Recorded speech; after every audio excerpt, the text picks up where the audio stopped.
Histeria Colectiva.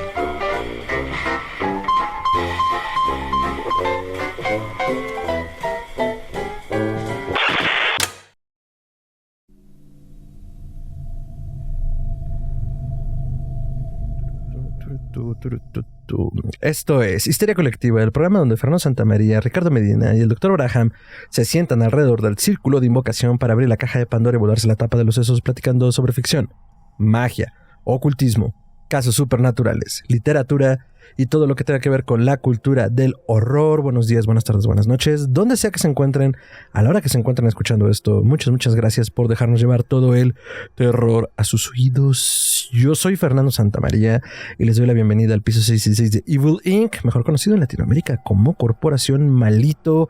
Al Ghoul que está en la entrada, por favor, no trabajas con nosotros, no eres parte del equipo de seguridad, ya no molestes a los empleados. En la esquina siguen vendiendo los tamales los tamales tradicionales de la región, con mucho guerrero tlaxcalteca al parecer. Y por lo pronto, pues nada, muchísimas gracias por acompañarnos. Yo soy Fernando Santamaría y les doy la bienvenida a Evil Inc. Quiero presentarles a la mesa reñida que nos acompaña esta terrible noche, mañana o tarde, donde sea que nos escuches. En algún lugar de la pantalla se manifiesta el hombre, el mito, la leyenda, el Dr. Braham. Doctor, ¿cómo está? Hola a todos, muy bien, gracias. Y de nuevo, mientras menos atención le presten a los ghouls, menos lo siguen. Entonces ya no traten de hacerle conversación al de la entrada, solito se va a ir, no se preocupen. Excelente, doctor, muchas gracias por estar acá y quiero darle la bienvenida a uno de nuestros grandes invitados y amigos de Histeria Colectiva. Ya tiene un ratito que no se da su vuelta por acá, pero entre más se acercan las fechas macabras, macabrosas, macabronas, pues es un invitado que no podemos dejar de tener. Hablo ni más ni menos que del queridísimo Roberto Coria. Roberto, ¿cómo estás? Querido Fernando, me da tanto gusto estar contigo y con Gerardo. Es un placer platicar de estas cosas que tanto nos apasionan, que nos hermanan en muchos sentidos. Y de verdad, gracias por la invitación. No, gracias a ti por aceptarla, ya sabes, esta es tu casa terrorífica y cada uno de los cuartos es más espantoso que el anterior y todos son tuyos. Sí. Entonces ya traes llaves, pasa. Y pues justo lo traemos de invitadazo de lujo, pues porque hoy tenemos un gran tema, doctor. ¿Qué hay en la caja de Pandora? La caja de Pandora, entre encaje victoriano, se levanta Bram Stoker.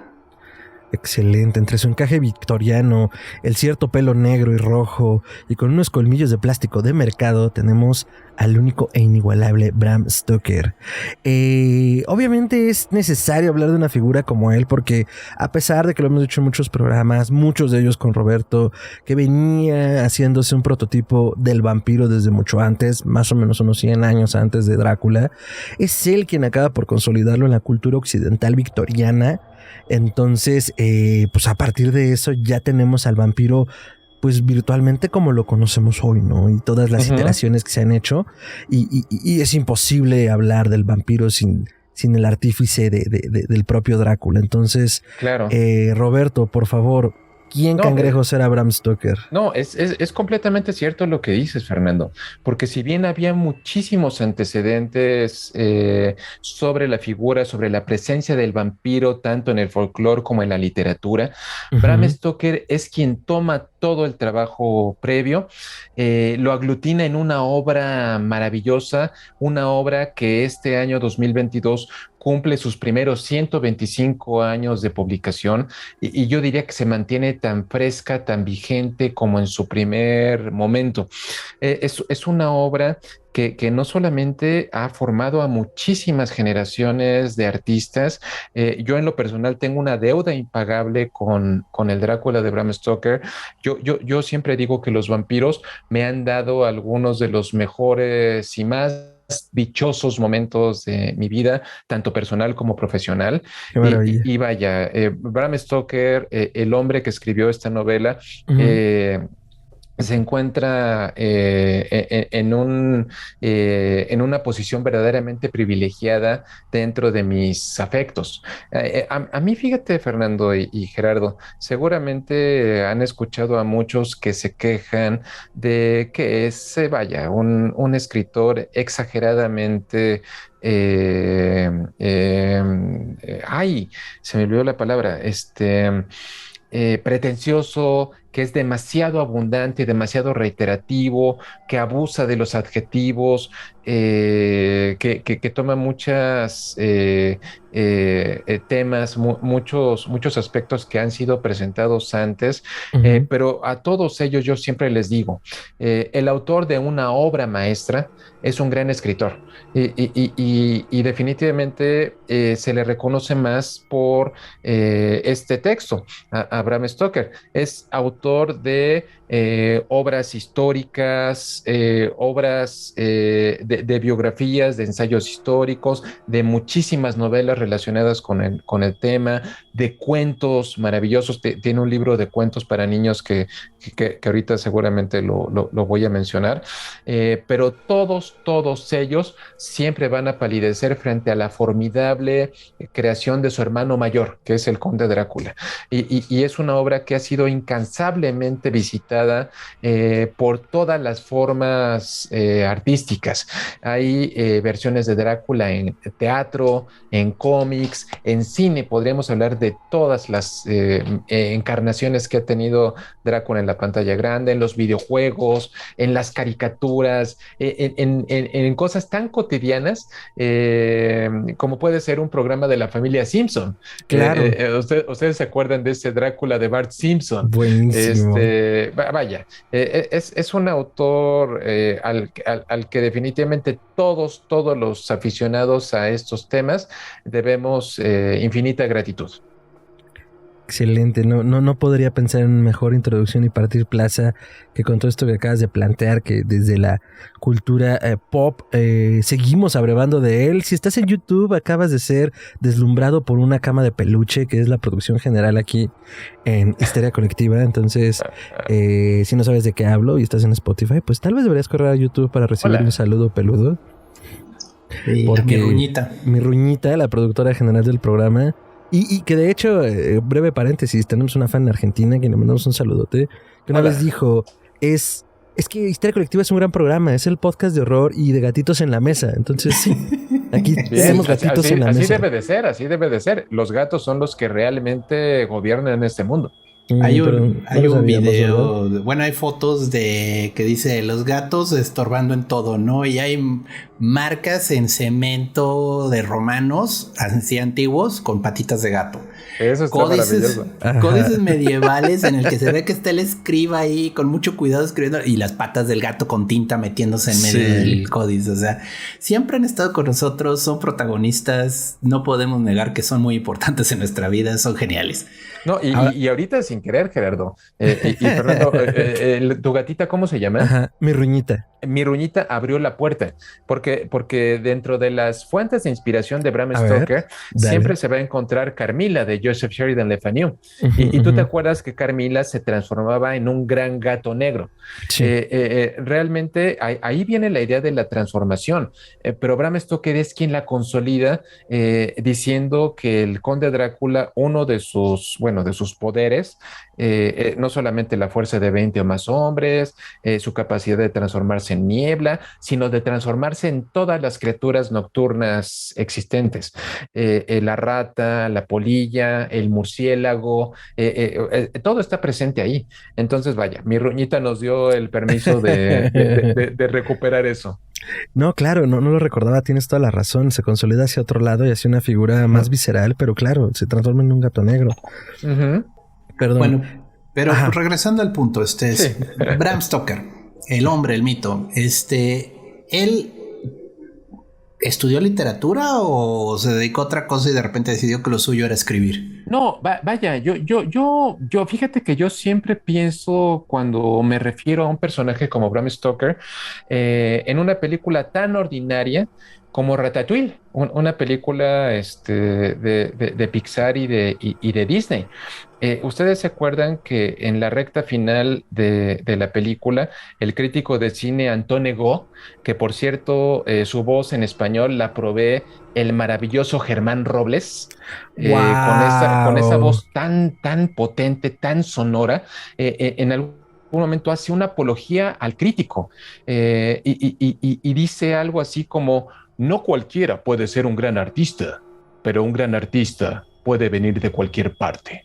Ujú. Yo creo que define perfectamente a personas como Bram Stoker, porque Bram Stoker, y aquí no vamos a meternos en una biografía exhaustiva, simplemente diré que nació el 8 de noviembre de 1847, el mismo año que aquí en el Zócalo ondeaba con gran vergüenza la bandera de las franjas y las estrellas Oh, en el wow. Zócalo de la ciudad, y murió el 20 de abril de 1912, la misma semana en que se hundió un barco que se llamaba Titanic y que supuestamente era insumergible. Bueno, Bram nació en este fue su periodo de vida. Él es el tercero de 7 hijos de una familia irlandesa de clase media alta, conformada por Abraham Stoker y por Charlotte Stoker, Charlotte Matilda Blake Thornley Stoker. Llegaremos a ellos a lo mejor en un momento dado. Es el tercero de 7 hijos. Él es un chico enfermizo, o sea, la naturaleza de su enfermedad jamás ha quedado precisada en ninguna de las biografías que he leído sobre él. Hay muchas formas de acercarnos a su vida. Está el libro de Barbara Belfort, que se llama Bram Stoker y el hombre que escribió Drácula, o muy Ujú. recientemente el libro Algo en la sangre de David J. Skal. Vaya, no se conoce la naturaleza de la enfermedad que lo mantuvo postrado en su cama hasta los 8 años de edad. Entonces, imagínate ser un niño Ujú. que además Clontarf, el pueblo donde él creció, donde él nació, era un pueblo, es un pueblo costero. Entonces, imagínate tener el Mm, espectáculo del mar y no poder salir a hacerte parte de él. claro. Él no podía jugar con los demás niños, sus demás amiguitos en su vecindario. Ajá. Entonces, la gran compañía que tenía el pequeño Bram, número uno, eran las narraciones de su madre. Como te digo, Charlotte Matilda Blake Thornley Stoker, la mujer conocía mucho del folclore, de las leyendas, de aparecidos, de fantasmas en Irlanda, y además ella fue en el año de 1832, fue sobreviviente de una epidemia de cólera en Sligo, en su pueblo natal, que diezmó prácticamente a un gran porcentaje de la población de Irlanda. Entonces, todo esto se lo platicaba a su mamá en su camita. El otro aspecto era su papá Abraham Stoker, un funcionario del Parlamento de Dublín. Era un enamorado del teatro. A veces decían que pasaba más tiempo en el teatro que con su familia en casa. Entonces, él le platicaba todo lo que veía en el Teatro Real de Dublín, le platicaba de las obras de William Shakespeare, les platicaba de todas las maravillas que veía en los escenarios. Y bueno, Bram creció en medio de esas dos cosas. De ahí surgió su amor por lo fantástico, por el folclore, por el horror y por el teatro. Entonces, así fue como surgió Bram. Se recuperó, otra vez no ha quedado clara las circunstancias de su recuperación, pero creció para convertirse en un joven fuerte, grande. Él medía más de 1,90 de estatura, Wow. era presidente del club de debates, eventualmente ingresó en el famoso Trinity College allá en Irlanda, y algunos de sus compañeritos de generación, Oscar Wilde, Nada era más. uno de sus grandes amigos y condiscípulos, o Ujú. George Bernard Shaw, este gran escritor también fue parte de su círculo. Entonces, Bram surge en este entorno. Él comienza a escribir crítica teatral inspirado porque uno de los más grandes actores de la época, que era Henry Irving, John Henry Bodriff era su nombre real, se presentó en 3 ocasiones haciendo estas compañías itinerantes en Dublín, y Bram siempre quedaba enojado, desilusionado, porque le dedicaban las peores críticas de teatro que te puedas imaginar. Llegó al grado que Bram fue a tocar la puerta al Dublin Evening Mail, un periódico que, por cierto, fundó Joseph Sheridan Le Fanu, el autor de Carmilla. ¡Wow! No, Ok. el multiverso es real, amigos. Entonces, les ofreció ¿saben qué? Yo sé escribir y puedo ser crítico de teatro. Entonces le dijeron, sí, chavo, adelante, órale, pues, pero no tenemos dinero que pagarte. No hay problema con que me ayuden a entrar al teatro. No tengo ningún móvil económico. Entonces, bueno, ya en esa posición como crítico de teatro, cuando Henry Irving regresó unos años después, ahí sí le pudo dedicar la crítica más amable, prácticamente una carta de amor al actor. Wow. Y eso fue lo que hizo que Henry Irving, vanidoso como todo buen actor, dijera, no, ese cuate no le voy a quitar la vista. Llegó el momento en que Bram Stoker se acababa de casar con Florence Stoker, con Florence Anne Lemon Balcom, una mujer que decían que era una de las bellezas más grandes de su tiempo y de su tierra. Una mujer que, por cierto, pretendía a Oscar Wilde. Oscar, en la época en la que pretendía ser hombre, la trató de pretender, o sea, trató de desposarla, pero finalmente ella se decantó por el cuate grandote, formal, que parecía un gran oso, digno de abrazarse, y dejó al extravagante a un lado. Y bueno, Henry Irving le escribió y le dijo, ¿sabes qué? Necesito que te vengas a trabajar conmigo a Londres, porque me acaban de dar la dirección del Teatro Lyceum. Eso fue por 1878.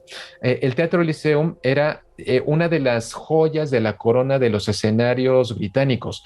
Era un establecimiento con 1,500 butacas y Henry Irving le dijo, ¿sabes qué? Yo necesito ayuda para administrarlo. Yo quiero que te conviertas en mi gerente del teatro y en mi agente, en mi secretario particular. Entonces le ofreció un muy buen sueldo y pues lo que hizo Bram es tomar a su esposa e irse con ella a vivir a Londres y pues ahí comenzó la aventura que va a derivar en la escritura de Drácula. ¿Y eso por qué año fue, Roberto? Disculpa. Por 1878, Fernando. 78. Sí. Okay. Pues, sí. y bueno, Bram Stoker instalado en Londres, pues Henry Irving era un actor tan prestigiado, era un individuo que siempre no solamente era capaz de llenar teatro, como te digo, de 1,500 butacas. Imagínate lo que es eso, mantener el local abarrotado todo el tiempo y con filas y con casi con lista de espera para poder entrar a ver a Henry Irving. Y Bram tenía muchas obligaciones en el teatro. Como gerente del establecimiento, era el hombre que supervisaba las producciones, las pruebas de vestuario, los ensayos, el pago de la nómina de los actores. O sea, Henry Irving era en cierta forma un tirano, un tirano que tenía todo el respeto y toda la admiración de Bram Stoker. Bram lo quería como se ama a un padre terrible. Le tenía que responder las cartas de sus admiradores, porque Henry Irving, o sea, brincos dieras que te escribiera de regreso, porque tú le dedicaste unos minutos para hacer una correspondencia. No, Bram Stoker era el que le respondía a todos sus admiradores. Entonces, entre sus deberes en la casa, o sea, era también por esta época, bueno, ya un par de años después de llegado a Londres, su esposa Florence se embarazó y tuvieron a su único hijo, Irving Noel Thornley Stoker, o sea, Irving. Luego. Y entre sus deberes domésticos, se dio el tiempo de también, yo quiero ser escritor. O sea, yo no me voy a conformar con trabajar en el teatro, un trabajo y una actividad que amo profundamente, pero yo también quiero ser escritor. Entonces fue así como inició una carrera muy prominente en el mundo literario, una carrera que no le ganó definitivamente grandes lectores. Muchos de sus textos no son tan recordados como el que va a ser pues la obra maestra de su producción, que es Drácula, una novela que él comenzó a escribir en el año de 1890 y que culminó con su publicación en el año de 1897. O sea, yo sostengo, Fernando, y eso lo he defendido en muchos momentos. Ujú. Toda obra de arte tiene matices autobiográficos. Y Sí. Drácula no podía ser la excepción. Muchos de los momentos más importantes de Drácula, muchas de las figuras, de los personajes más característicos de la novela, Ujú. están enraizados en todo lo que le sucedió en esta época a Bram Stoker. Y bueno, digo, de entrada, Stoker y Harker se parecen. Mm. No sé si lo has pensado. Sí, sí, sí, sí. Y de hecho, ustedes se acuerdan, Gerardo y Fernando, Ajá. en esta temporada en el infierno que está Jonathan Harker en Transilvania, en el castillo Drácula, hay un momento en que las tres novias de Drácula se lo van a merendar Sí, y entra Drácula hecho una furia sí. y les dice, este hombre me pertenece. Eh, eh, yo sostengo, Drácula es Henry Irving. Sí, en sus peores aspectos. Ujú, sí. Otro, por ejemplo, uno, yo también creo que compañera de cuadro de Henry Irving era una actriz maravillosa que se llamaba Ellen Terry. Y los trabajadores del Teatro Lyceum siempre decían que mientras Henry Irving era la oscuridad, Ujú. Ellen Terry era la luz. Mm.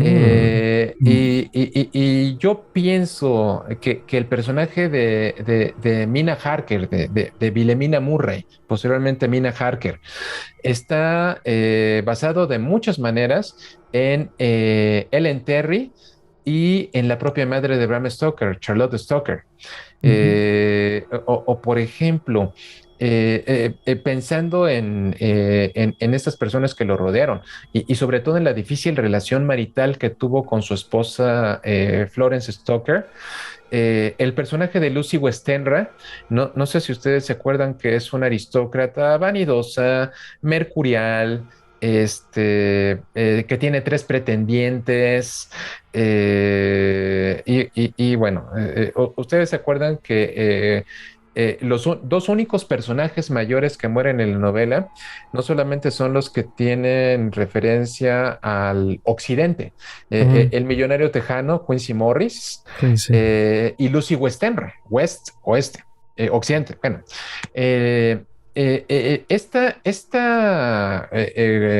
Lucy, cuando regresa de la tumba luego de que Drácula la ha vampirizado, ¿se acuerdan ustedes que entra esta Cofradía Internacional de Cazadores de Vampiros a su sepulcro Ujú. y le clavan una estaca en el corazón? Sí, Y Ujú. sí, sí, sí. para mí es una violación tumultuaria. Sí. Y de muchas formas, eh, para mí, Lucy representa todas las dificultades que tuvo en su matrimonio Bram con Florence. Daniel Farson, su sobrino, su nieto, en su biografía dedicada a Bram Stoker, Ajá. hace mucho énfasis en la infidelidad que le tuvo Florence con muchas figuras famosas de la época.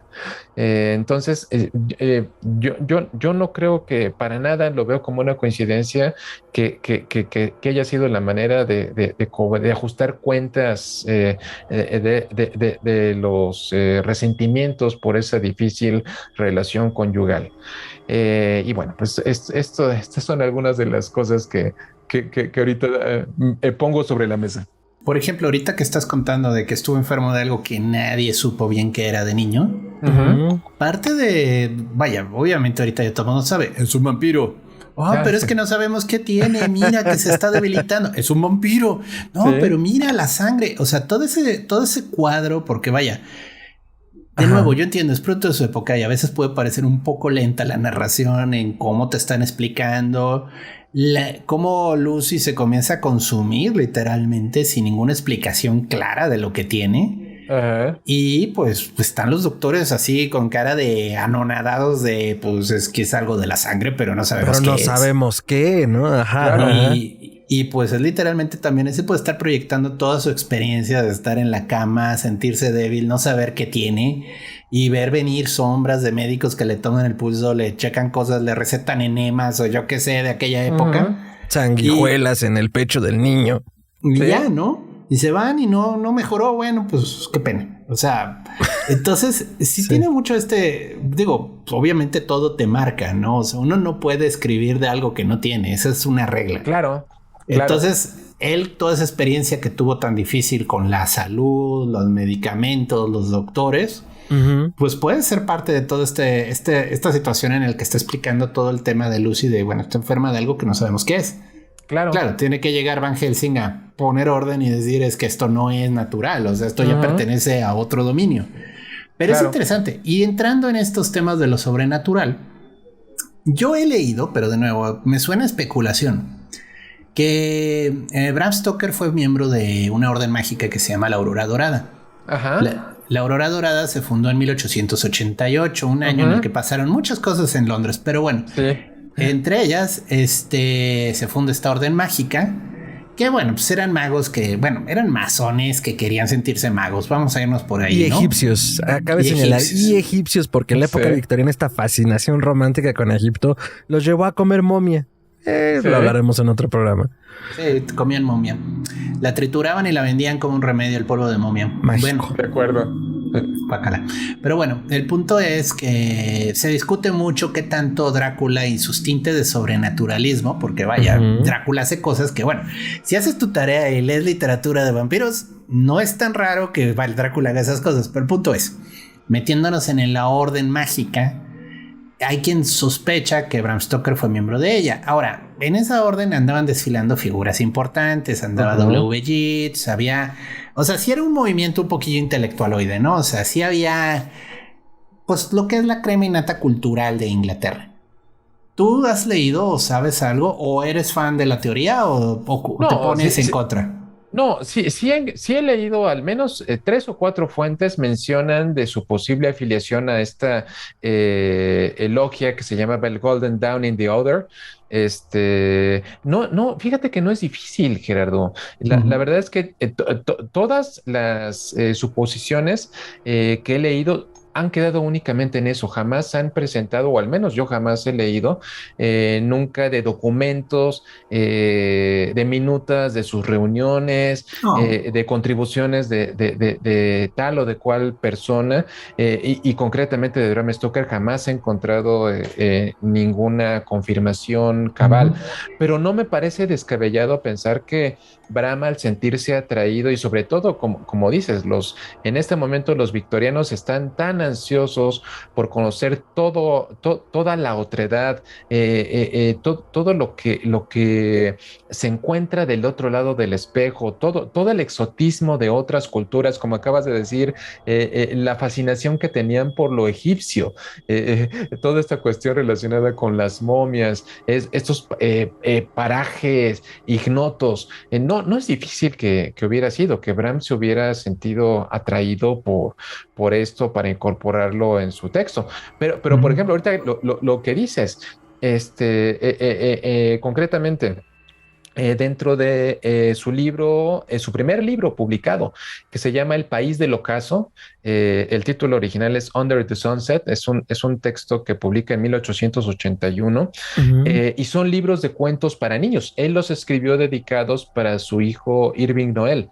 Y dentro de estos cuentos, hay un texto que se llama El gigante invisible, que habla mucho acerca de las vivencias de su propia madre enfrentando esta epidemia de cólera que les platiqué que vivió en 1832. Y ese texto, El horror del cólera de Charlotte Stoker, lo pueden escuchar en Descarga Cultura de la UNAM. Si le ponen así en su buscador Google, El horror del cólera Charlotte Stoker, ahí van a encontrar el texto en la voz maravillosa de Elena de Haro. Y Charlotte decía que tenía que enfrentar toda esta horrible epidemia, como dices, de la cual no se sabía de dónde venía. Era un completo misterio. Ella decía que le tocaba, no sé, ver a sus vecinos una mañana, al día siguiente saber que habían caído enfermos y al tercer día habían muerto. Entonces, todo esto lo incorpora en su narrativa, y no me parecería difícil que el tema del ocultismo haya sido de su interés. Fíjate que ahorita que lo comparas con la epidemia del cólera que vivió su madre, está esa increíble escena de Nosferatu, pero bueno, en la muda, que cómo la gente se comienza a morir sin causa. Claro. Pero yo recuerdo la de Herzog, porque esa película me impresionó mucho cuando la vi. Que también era como ecos de la peste negra, o sea, era así de, es que no sabemos qué está pasando, pero la gente está cayendo muerta, o sea, fulminada, o sea, no hay explicación. Pues sí, es un vampiro, pero bueno, no hay explicación. O sea, claro, ahí está. Y sí, son esos ecos, o sea, y ataúdes, procesiones de ataúdes saliendo de la ciudad a quemar los cuerpos, porque como el clásico tema del contagio, ¿no? Esto viene desde la peste negra, ¿no? Que bueno, claro, no es que haya sido la única epidemia, pero fue una epidemia terrible que marcó a Europa de una manera espantosa. El mundo occidental, claro. Entonces, desesperados por la manera en la que se extendía, comenzaron a sacar los cadáveres, ya no cabían en los camposantos. No. Tumbas comunes abiertas y tratar de alejar la enfermedad de la ciudad, o sea, porque era también ese temor, o sea, es que esto se descompone. Y era invisible, ellos sabían que era algo en el aire, de ellos hablaban de la muerte tirando dardos así desde arriba del cielo, ¿no? Pero pues el vampiro es como una especie de agente también como, pues digo, no es un virus, no es un germen, no es un microscópico bacilo, pero el vampiro en cierto sentido pues es un depredador que se alimenta a la gente y por definición te enferma, o sea, claro. Eso viene desde los primeros cuentos de un muerto que se levanta. Casi siempre pasa algo feo cuando se levanta y la gente casi siempre se enferma, se muere. De acuerdo. No, y si no es eso, te hace uno de los suyos, que es peor que la muerte, ¿no? Sí. Entonces creo que justo esa no escapatoria, ahorita que lo están planteando así, es fundamental en este depredador apex dentro del gran pantano de los monstruos, porque si pusiéramos como esta gran tabla del monstruo que ustedes quisieran, sin irnos a la ciencia ficción y el espacio, porque ahí sí hay otra cosa, pero como estos monstruos clásicos, pues el vampiro se los lleva de calle. Tan es así que eventualmente, y sí voy a citar a la infame Van Helsing, donde sale Hugh Jackman, pero vaya, parte luego del lore es confrontar al hombre lobo y al vampiro, ¿no? O sea, claro. ¿Quién de esos dos monstruos apex, que personalmente creo que el vampiro se lleva de calle al hombre lobo? Siempre puede, ¿no? Entonces, sí, es como esta gran sombra. Y ahorita que mencionabas también la peste de Nosferatu, yo pensando en la de Murnau, pues es eso, como este mal humor en el aire, ¿no? Y si recordamos durante la peste negra, ya después fueron explorando las posibilidades, pero en un principio era como, es un mal humor que nos está consumiendo a todos y vemos a la muerte cegar el trigo, pues porque viene con nosotros, y pues ya ahora sabemos que es entre los hongos alucinógenos que había en el pan, sumado a que verdaderamente había una peste mortal. Todo esto genera un imaginario enorme, ¿no? Y claro, tenemos estos grabados brutales y hermosos, bueno, con esto cierro, de la danza de la muerte, ¿no? Sí. La muerte está bailando y estamos bailando con ella. ¡Wow! Y creo que el vampiro es parte de eso, ¿no? Sí, definitivamente. No, y cerrando lo de la peste negra, Boccaccio tiene un libro, el de Cameron, que precisamente el inicio es una narración de lo que fue la peste, o sea, y te dice, hubo quienes trataron de huir y se murieron a mitad del camino o llevaron la enfermedad a otra ciudad. A otro lugar, claro. Hubo quien se encerró. Ajá. Y no, digo, que es como termina la danza de los vampiros. O sea, al final piensan que se salvaron, pero realmente están llevando la epidemia a otro lugar. Es una gran película esa. O sea, es una gran película. El baile. Fíjate, y ahorita tú que dijiste esto, que recordaste a Nosferatu, al Nosferatu de Morneau, vamos a referirnos a ella. Si ustedes se acuerdan, la película empieza diciendo que son los recuentos de la gran epidemia en Wisborg en 1838. Unos años solamente antes fue lo que pasó en Irlanda en 1832. Entonces, vaya, son ecos. La realidad no puede dejar de hacerse presente en la ficción y el escritor, el artista, siempre va a encontrar la manera de incorporar sus propias vivencias en su trabajo.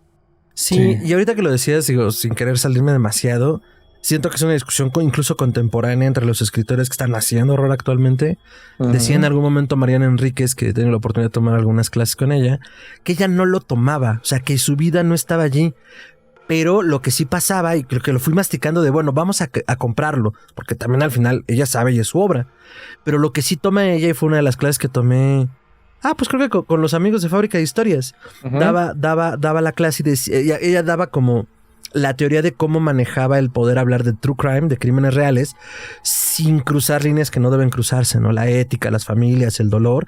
Y decía, claro, yo tomo pues tal caso que sucedió en Argentina, obviamente no voy a contactar a las víctimas y me voy a comentar sobre lo que ya hay. Si logro encontrar algo más, veo cómo lo uso, pero es dentro de la ficción, ¿no? O sea, obviamente no podemos tocar los temas de la realidad porque es revictimizar a las víctimas, ¿no? Claro. Entonces, ahorita ya me cae el 20. Es como, sí, al final de cuentas, con esto que decíamos de Bruno, por eso lo traje a colación, de los recuentos y los ecos de los que hablas, es como, incluso por mucho que un autor se esfuerce y logre, de hecho, no hablar de él, al hablar de lo que le sucede y el tiempo que vive y corre, pues termina hablando de él, ¿no? Termina hablando de los suyos, termina hablando de los coetáneos y se convierte al final de cuentas en un registro histórico de su época, ¿no? Claro. Ya sea porque habla de sí mismo o porque habla de lo que le acontece. Entonces, pues lo conocemos a través de lo que vive, ¿no?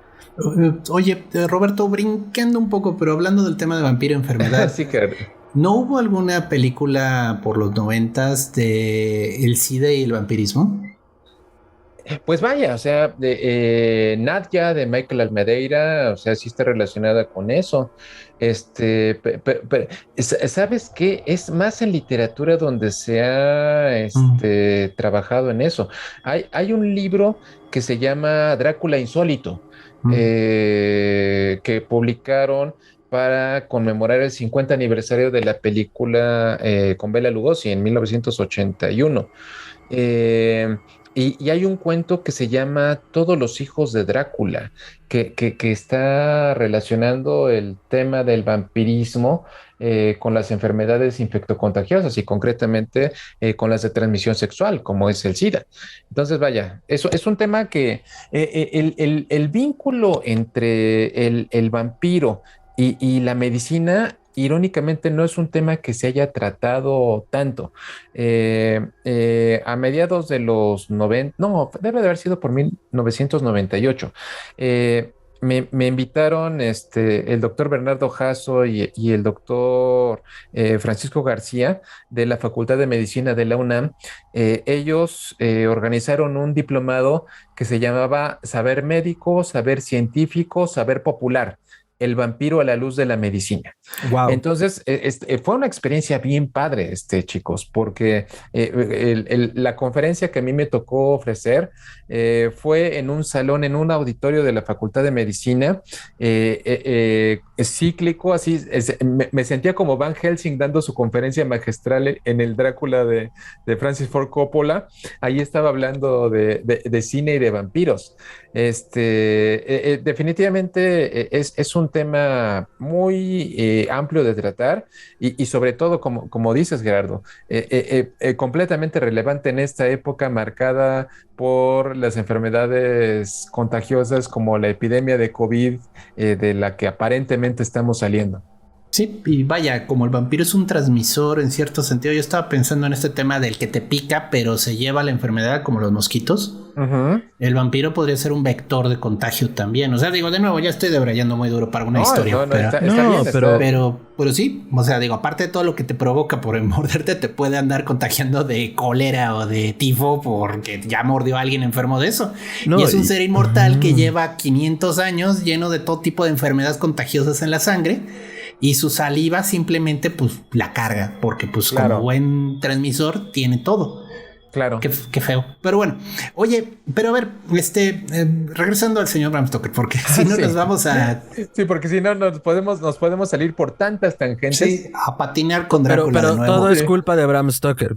Todo es Sí. culpa de Bram Stoker. Y fíjate, si me permites, antes de referente para cerrar con la idea del escritor escribe sobre lo que le rodea. Bram Stoker es una figura a la que yo quiero muchísimo, no solamente por su trabajo, sino por defender su vocación ante las personas que no creen en ellas. Sobre todo, yo me pongo a pensar en que Henry Irving, su patrón, siempre desdeñaba todo lo que no provenía de la pluma de los clásicos. Todo su repertorio mayormente estuvo compuesto por obras de teatro isabelina, de William Shakespeare, preferentemente. Era prácticamente siempre el escritor favorito para poder montar obras en su compañía. Pero Bram Stoker se defendió.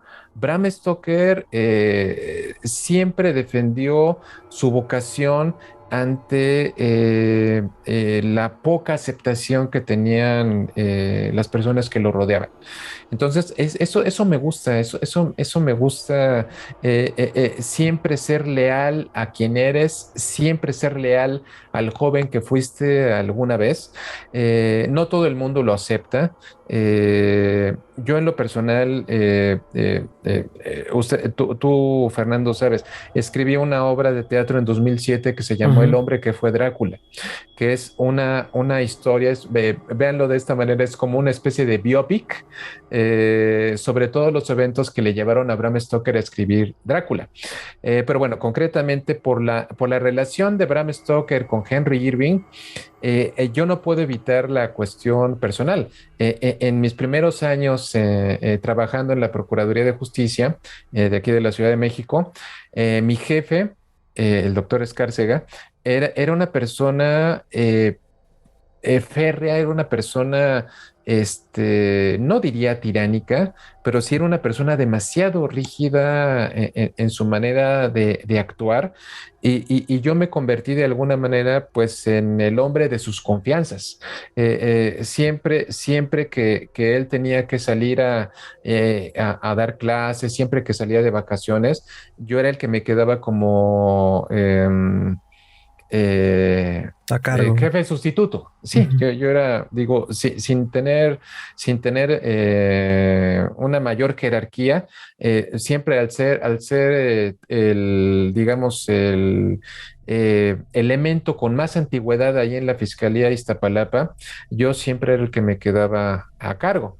Entonces, entiendo perfectamente ese vínculo que tuvo Bram con Henry Irving a través de mi propia relación con mi jefe en Iztapalapa. Entonces, otra vez, esto refuerza lo que digo, que no podemos evitar poner aspectos de nuestra vida en nuestro trabajo. Y en este caso, Sí. la situación de Bram Stoker siempre va a ser muy semejante conmigo. Yo me acuerdo, muchos de mis compañeros ministerios públicos, cuando me veían leyendo, me preguntaban, ¿qué estás leyendo, Coria? Pues estoy leyendo esta novela o estoy leyendo este relato de Sherlock Holmes, por ejemplo. Ujú. Y ministerios públicos siempre se me quedaban viendo de una manera tan extraña como diciéndome, ¿por qué estás desperdiciando tu tiempo leyendo esas cosas? Uno de ellos una vez me dijo así, un ministerio público lo único que tiene obligación de leer es el Código de Procedimientos Penales y la revista TV Notas. Así era como él se mofaba. Por eso Wow. yo siempre he defendido lo que hago. Y por eso encuentro tanto tengo tanta simpatía por la figura de Bram Stoker. Hay Yo tanto nada que más decir quisiera de eso. cerrar, no me lo tienes que contestar porque No. ¿cuántas veces has escrito a tu jefe en algún relato? Pero vaya, eso se queda ahí en el tintero.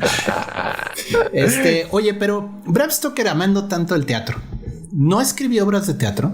No, fíjate que hay una mala interpretación de que dicen que, bueno, Bram Stoker sí hubiera querido montar Drácula y él sí hubiera querido no solamente escribir el libreto, sino hubiera querido que Henry Irving hiciera Drácula. Él tenía esa intención. Lo más cercano que tuvo es que en 1897, cuando fue la publicación de la novela, para asegurar los derechos de autor, organizó una lectura pública con la compañía de Henry Irving. Henry Irving no hizo el papel de Drácula en esa lectura, pero la hicieron para asegurar como una especie de trámite para salvaguardar los derechos. Pero no, lamentablemente Bram jamás escribió teatro. Y en ese sentido, hace rato mencionaba que Irving mayormente apreciaba el teatro isabelino, el teatro clásico. Pero durante la investigación para escribir la obra de teatro, con ayuda de Eduardo Ruiz Aviñón, que mi director de teatro de cabecera y mi monstruo mayor, él encontró una obra que se llamaba Una historia de Waterloo, de 1892. Bueno, no va a venir en el examen. Esa obra, Una historia de Waterloo, la escribió una persona que seguramente todos reconocen, que se llama Arthur Ignatius Conan Doyle. Oh. Entonces, yo comencé a alucinar con la idea. Dije, bueno, si Bram es el gerente del teatro y Arthur Conan Doyle escribió esta obra de teatro específicamente para que la representara Henry Irving, dije, por fuerza tuvieron que haberse conocido. De alguna forma. Entonces, ¿no? me puse a hacer mi tarea y efectivamente los dos se encontraron. Yo he Muy encontrado documentos donde Arthur Conan Doyle le escribe a Bram Stoker agradeciéndole todas sus atenciones durante su estancia en el Teatro Lyceum.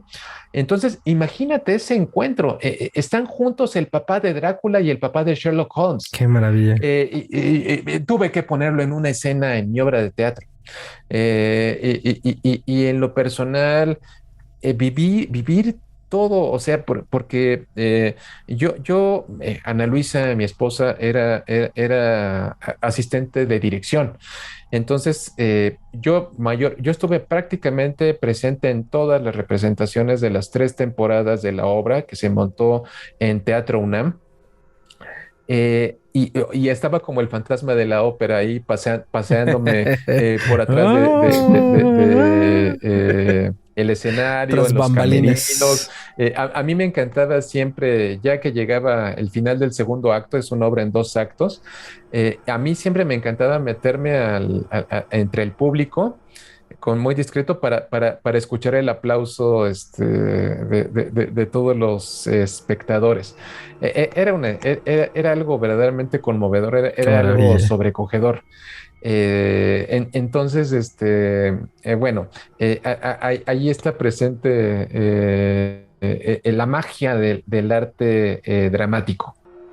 Sí, pero es interesante porque Arthur Conan Doyle, uno piensa, no, es súper inteligente, súper observador. Era muy distinto a su personaje, o sea, incluso él en algún momento dice, no, bueno, pues yo lo creé, pero yo no soy así. Yo no soy así. Claro, ese podría ser otro tema, o sea, las inspiraciones de Sherlock Holmes, porque efectivamente Arthur Conan Doyle es más el Dr. Watson que Sherlock Holmes. Sí, claro. Sí, y Conan Doyle era una persona que tenía más interés en algunas cosas esotéricas. O sea, ya anduvo buscando hadas, estaba muy interesado en el espiritismo. Ajá. Entonces, todo lo contrario a lo que Sherlock Holmes hubiera buscado, ¿no? Porque Sherlock Holmes era racional hasta lo imposible. O sea, era el ejemplo de la persona más racional que puedes encontrar en el mundo. Claro. Y es interesante porque fue su manera como de purgar sus demonios. O sea, en cierto sentido, voy a crear a la persona más inteligente, pero al mismo tiempo más analítica y racional. Y pegó. Y sí, hubiera estado genial. Ahora sí que uno ya piensa en los crossovers cuando los universos chocan. Drácula contra Sherlock Holmes. O sea, hay muchas novelas relacionadas.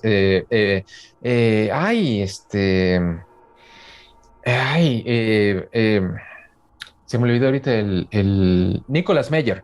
Nicholas Meyer, que escribió una novela que se llama, en 1978, si mal no me equivoco, una novela que se llama La solución al 7%, que es una especie de crossover entre Sherlock Holmes, llevado prácticamente a rastras por el doctor Watson a ver a un médico en Austria para ayudarlo a curarse de sus adicciones a las drogas. Y ese médico es Sigmund Freud. Wow. La historia es maravillosa, chicos.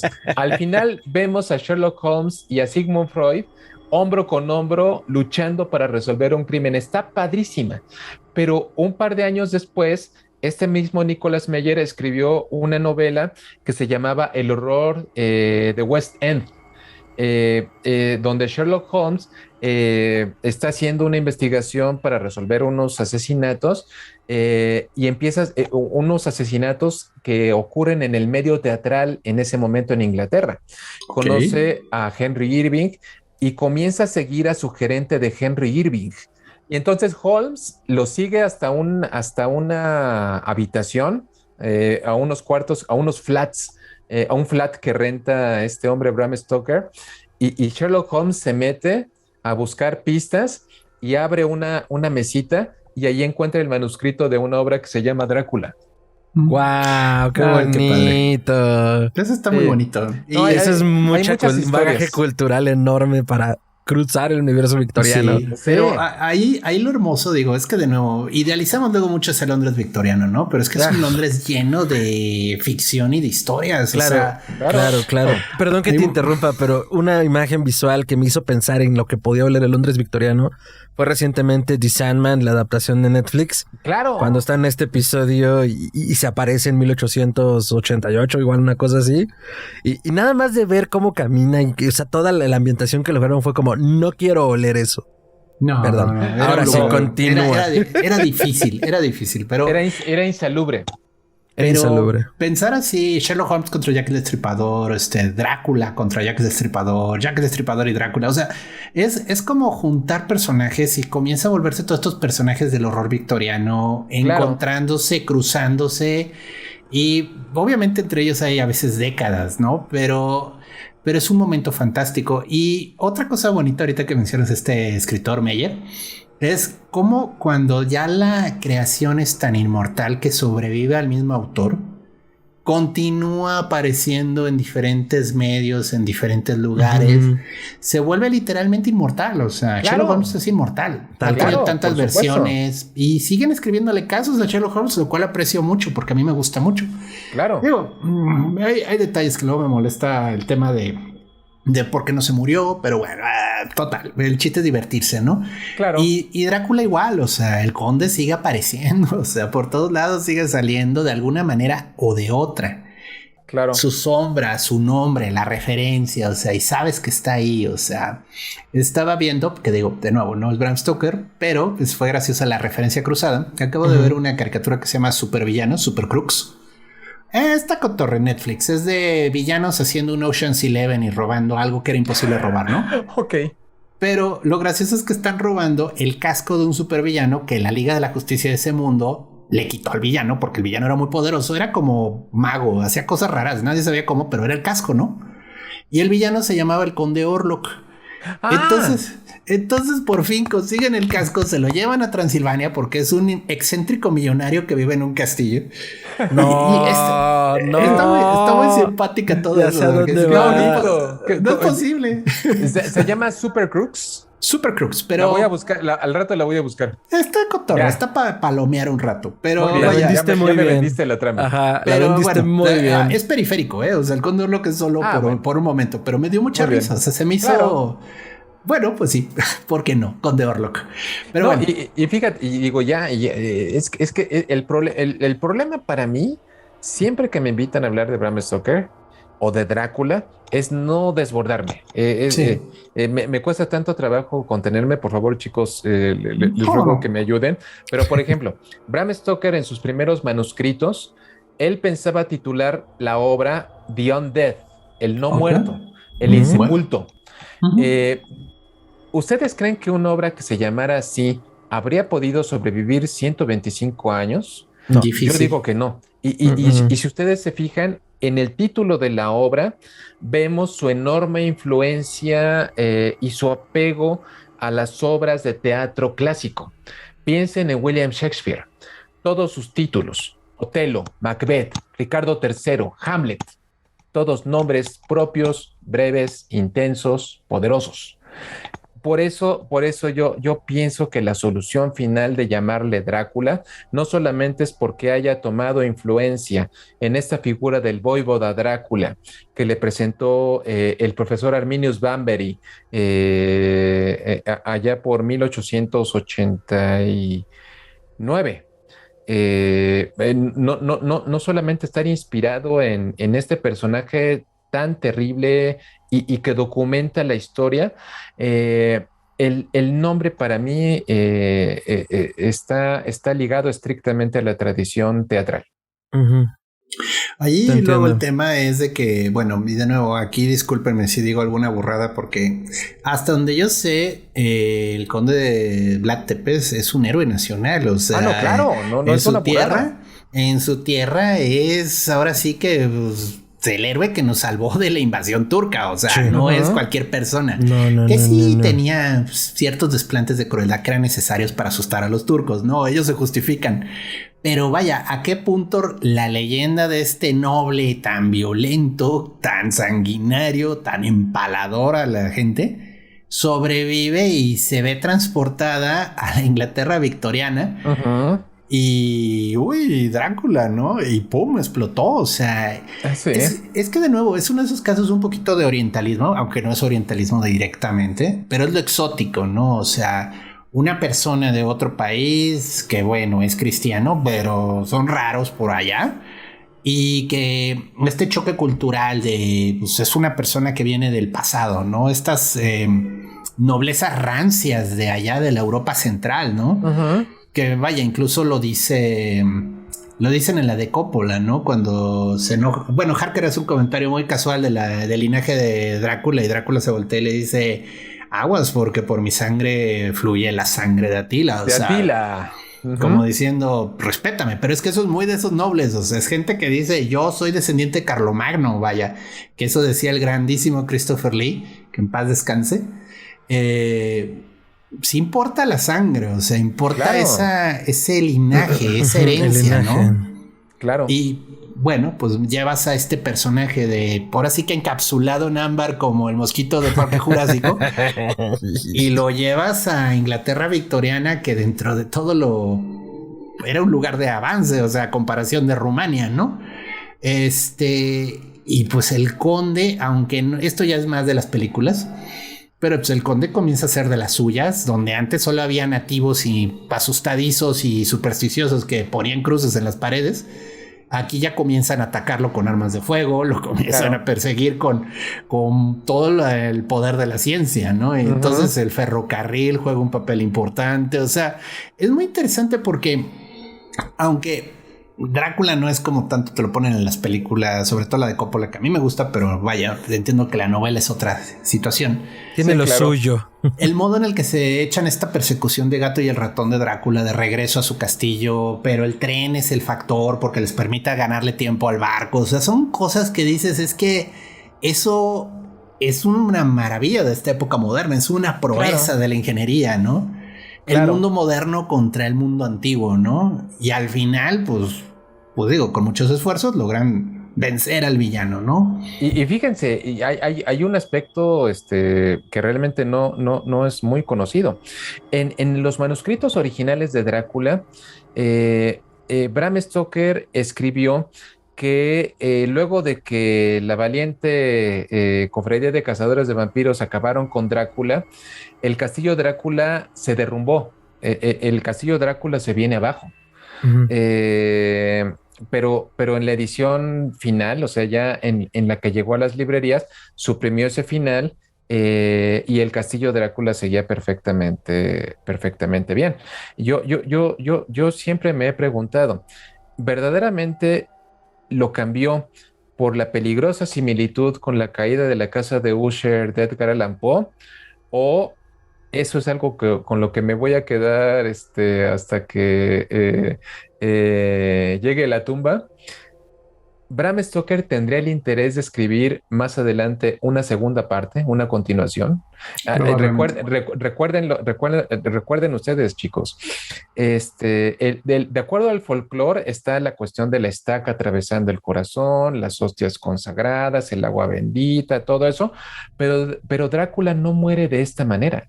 Drácula muere por las armas blancas de acero que le clavan sus enemigos. El cuchillo Bowie de Quincy Morris, un cuchillote estadounidense, y por el cuchillo Kukri de Jonathan Harker.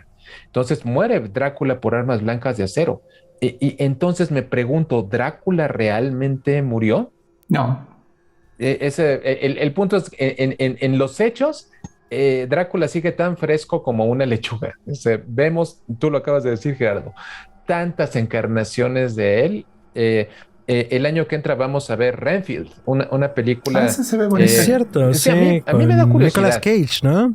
A mí me da curiosidad. Sí, se ve Sí, interesante. y lo interesante es que es una película que produce Universal, la compañía de los grandes monstruos, donde ya vieron fotografías seguramente con Nicolas Cage, Me encanta. gordito con Sus su anillos. traje, con su traje de color bugambilia, Sí, está De espectacular. terciopelo, ¿no? y de Sí, terciopelo. parece que va a un Eh, concierto de Iron Maiden.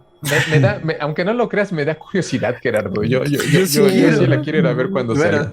mira, esta es una filia personal, Roberto. Yo alguna vez he dirigido aventuras de rol de un juego que se llama Vampire. Ah, claro. Y yo siempre lo que luchaba mucho con mis vampiros, digo, obviamente no con los nuevos, ¿no? Que sí son producto de su época, es que los vampiros viejos son nacos. Nacos. Rancios, ¿no? Se quedaron en las cortinas de terciopelo, los muebles así que tienen pata de león grabada de madera, o sea, Que viven en una casa tipo película de Mauricio Garcés. así Ándale, es, son extravagantes. viven en su tiempo. Entonces Está el bien, está bien, Gashné está bien. todavía aquí con una gema ahí en el gaznate. Un O sea, rubí, ¿no? Ajá, ajá. porque el hecho de que seas inmortal no quiere decir que te puedes adaptar a los tiempos. Entonces, Sí, claro. me gustó el de Nicolas Cage. O sea, tiene la cantidad correcta de naqués en mi libro para ser vampiro. O sea, dice, sí, este tipo me lo encuentro un día en el metro de la Ciudad de México y digo, ok, ahí hay un vampiro. No un gótico prófugo de los 70, no, ahí hay un vampiro. Eso está padre. Te compro nuevamente la idea, Gerardo. Sí, sí, pues digo, Qué maravilla. tampoco se pueden quedar tan al día, ¿no? O sea, pero bueno, el punto es ese. Sí, está padre esa película de Renfield, se ve interesante. A ver qué cuentan. A ver qué Renfield cuentan. es una figura trágica, o sea, es interesante el personaje y vaya. Claro. Creo que además los tropos que inspiró Drácula, porque no sé qué tanto en anteriores novelas había ese Renfield, ¿no? Ese personaje completamente demente, completamente obseso y entregado al servicio Con el del amo. conde, ¿no? No había, Ujú. o sea, Renfield es parteaguas, o sea, Sí. no hay un personaje semejante. Digo, Drácula no es una novela epistolar. Esta tradición literaria no es en absoluto nuevo o sea, no la inventó Bram Stoker. Hay muchas novelas previas construidas, integrando diferentes narraciones, diferentes voces. En Drácula lo que hace es tomar recortes periodísticos, tomar entradas de diario, grabaciones fonográficas, una bitácora de un barco que encalló, que por cierto, en 1885, eso fue una de las cosas que inspiró a Bram Stoker. Encalló en la costa de Whitby un barco ruso que se llamaba Dmitri. no sé si le suena, no sé si le suena a Demeter. A Demeter, Totalmente. claro. Y digo, y ya si esos vamos, si quiere, yo les invito, sobre todo porque ahorita está muy fresca, acaba de reeditar hace un año el Fondo de Cultura Económica, una obra maravillosa que se llama La Ruta del Hielo y la Sal, de yo diría una de las glorias de Puebla, que es José Luis Zárate. Claro José que Luis sí, el buen Zárate José Luis. escribió una novela que yo siempre la defino como el capítulo que Bram Stoker olvidó escribir en Drácula. Totalmente.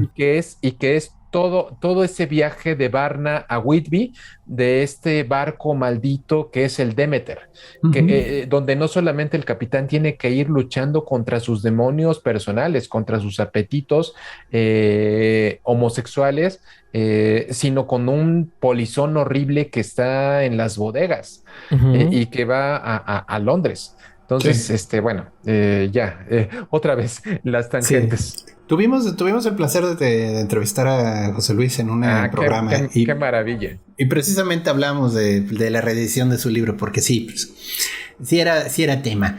Mire, fíjate que hablando del Demeter, a mí personalmente me gustó el episodio del Drácula de la BBC. A mí también. De ese viaje del Demeter. O sea, de nuevo, a veces dices, hijos, hubieran leído La Ruta del Hielo y las Sales, habría quedado mejor el episodio, pero... Sí, claro. Está bonito, o sea, es una historia rara de Drácula alimentándose de la gente de la manera más grosera que se puede.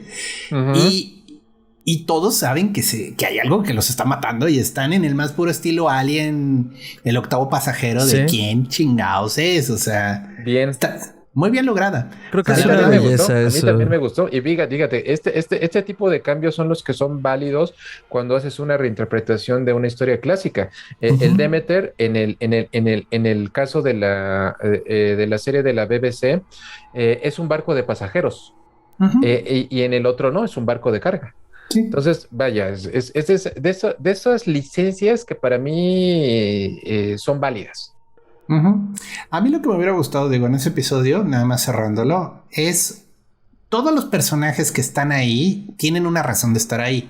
¿De acuerdo? Y está muy bonito y me hubiera gustado un poquito más del desarrollo porque todos tenían historias bien azotadas y el conde los había seleccionado para ir ahí. O sea, él quería comérselos. Claro. Quería nutrirse de eso. Tan interesante. O sea, yo dije, eso está ingenioso. O sea, me gustó.